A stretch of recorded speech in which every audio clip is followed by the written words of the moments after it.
The Escapists. Unlike the sequel, I'm fairly new to this game. Since I had so much fun playing The Escapists 2, I want to go back to the roots of the franchise to see how it holds up today. I'll be escaping from a prison I had a lot of trouble with and also found to be the most interesting. Escape Team. The prison is themed around the TV series A-Team, where we're imprisoned in a military compound and we need to build the missing parts of a tank so we can escape. I started off my sentence by searching through the other inmates' desks for any important items before roll call, where any contraband will be removed. The first thing I do is get items for the other inmates in order for them to have a good opinion of me. If I get it high enough, they'll follow me around when I want and I can send them off to take on other guards, which will make my job easier in the future. The second most important thing for me to do is increase my strength and health by going to the gym and my intelligence by going to the library. As you'd probably imagine, this also helps take out the guards, as even the other inmates and I combined can sometimes be overwhelmed. The reason for the library is because my intelligence needs to be high enough for the equipment I need to craft to escape. I then go off in search of the materials I need: 5 forks, 3 duct tapes, a rope, and a lighter. Luckily, I found all 3 duct tapes on the first day, which is pretty surprising as these can be pretty hard to find. Unlike The Escapists 2, there isn't a hidden compartment in your desk which is safe during desk searches, so you've got to be really careful with where you store your contraband, as this game likes to be quite punishing. The safest place you can keep your stuff is in the toilets, so long as you don't flush them, with each one storing up to 3 items each. Now here's the catch. There's a chance of the items disappearing the next day, which makes this pretty complicated. What worked best for me was to store my items here during the day and keeping them on me at night. If there was too much to hold, I stored the ones that wouldn't be the worst to lose in my desk and prayed that my desk wasn't searched.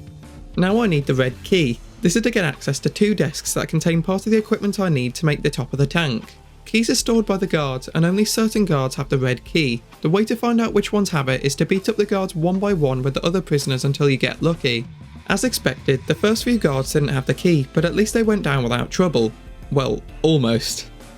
The 4th guard I took on had the red key, so I made my way to the building with the desks. Now my first mistake was forgetting the rope to tie up the guard with, which would give me 5 hours in game before he escapes, instead leaving me with about 1. Realising this, I tried to get out, but the guard was inside and I didn't know how I was going to give him back the key and get out through the red doors, so I tried to leave him right at the door with me outside so I could give him back the key and still get out, but right as I was about to do it, he woke up and sent me to solitary.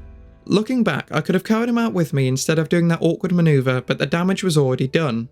Going to solitary ends the day, and everything you stored in the toilets is removed, so I lost all my duct tapes and the rope that I stored, but at least it wasn't nearly as bad as the previous attempt. Bottom left, quickly as I can. Come on. Come on. So... No! Oh!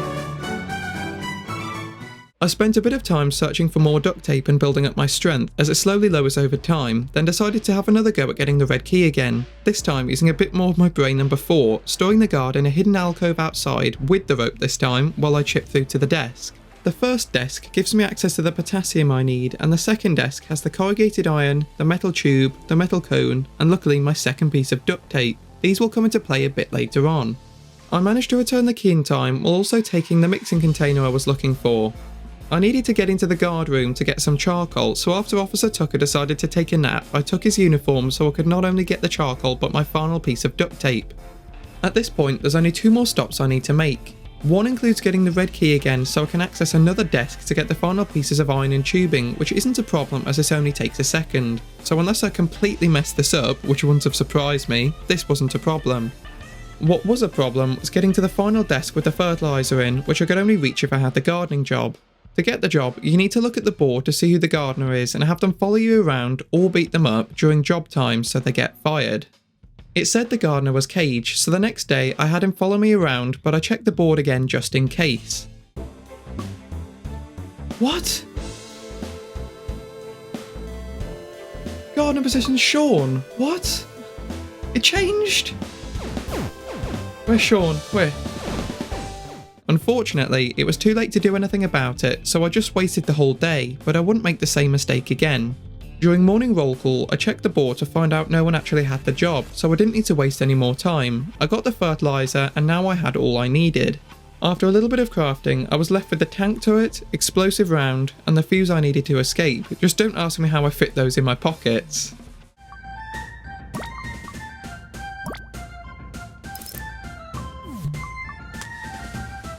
Yes! Oh! Oh, yes! Yes! Oh, wow, that was so hard. That was so hard. Okay.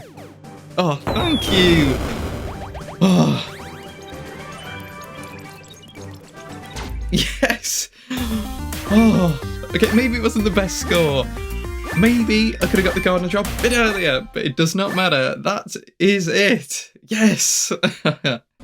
Playing this was a lot of fun, but it's made me appreciate the sequel more, as nearly every issue I have with this game has been improved upon, such as the crafting menu showing what items you need, your stats no longer decreasing, and you still stand a chance when the guards wake up without a key.